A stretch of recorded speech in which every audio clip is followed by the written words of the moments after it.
ओम परमात्मने नमः। अब अंतकाल के चिंतन के अनुसार गति बताते हैं। तो प्रयाण काले मनसा चलेन भक्त्या युक्तो योग बलेन चैव भ्रुवोर्मध्ये प्राणमावेश्य सम्यक सतम परम पुरुषम पेति दिव्यम। अर्थात प्रयाण काले मनसा चलेन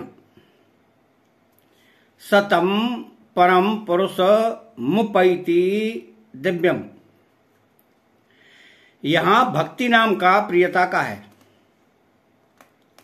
क्योंकि उस तत्व में प्रियता आकर्षण होने से ही मन अचल होता है। वह भक्ति अर्थात प्रियता स्वयं से होती है, मन बुद्धि आदि से नहीं। अंतकाल में कवि पुराण अनुशासिता आदि विशेषणों से पीछे के श्लोक में कहे हुए सगुण निराकार परमात्मा में भक्ति युक्त मनुष्य का मन स्थिर हो जाना अर्थात सगुण निराकार स्वरूप में आदर पूर्वक दृढ़ हो जाना ही मन का अचल होना है। तो पहले प्राणायाम के द्वारा प्राणों को रोकने का जो अधिकार प्राप्त किया है उसका नाम योग बल है।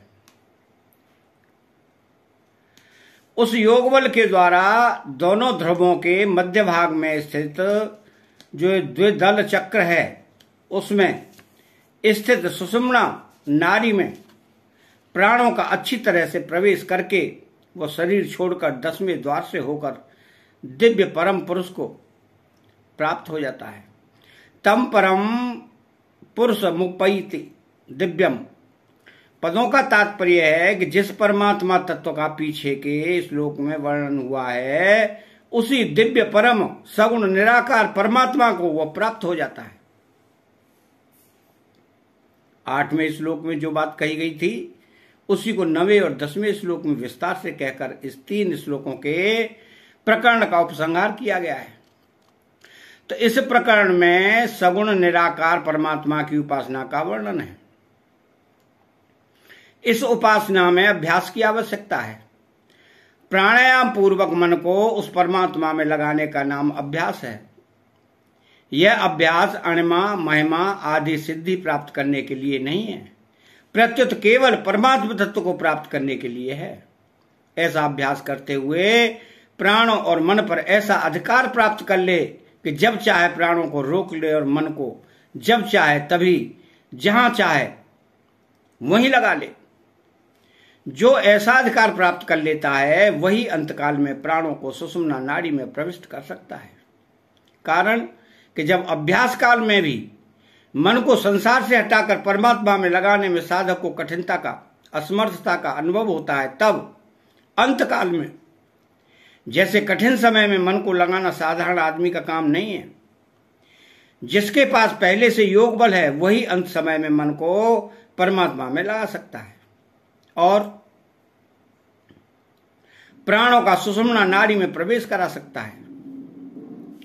तो साधक पहले यह निश्चय कर ले कि अज्ञान से अत्यंत परे सबसे अतीत जो परमात्मा तत्व है वह सबका प्रकाशक, सबका आधार और सबको सत्ता स्फूर्ति देने वाला निर्विकार तत्व है। उस तत्व में ही प्रियता होनी चाहिए, मन का आकर्षण होना चाहिए, फिर उसमें स्वाभाविक मन लगेगा। अब इसके गूढ़ भाव में भक्त्वा युक्त का तात्पर्य है कि संसार की आसक्ति मिट जाने से उस साधक का एक परमात्मा में ही आकर्षण रहता है, अन्य में आकर्षण नहीं रहता। तो संसारी मनुष्य को अपरा में आकृष्ट रहते हैं, पर जो अपरा को छोड़कर भगवान में आकृष्ट हो जाता है वह भक्त हो जाता है। संसारी मनुष्य शरीर संसार में आसक्त होने से विभक्त अर्थात भगवान से अलग हो जाता है, पर भगवान में लगा हुआ साधक विभक्त नहीं रहता, प्रत्युत भक्त अर्थात भगवान से एक अभिन्न हो जाता है। योग बलेन कहने का तात्पर्य है कि पहले किए हुए योगाभ्यास के कारण अंत समय में होने वाली असक्त अवस्था उसको बाधा नहीं पहुंचा सकती, उसमें कोई विकार पैदा नहीं कर सकती। प्राणायाम आदि का बल योग बल है। अतः चैनल को सब्सक्राइब करें, बेल आइकन घंटी को दबाएं और कमेंट बॉक्स में जय श्री कृष्णा लिखें। बोलो जय श्री कृष्णा।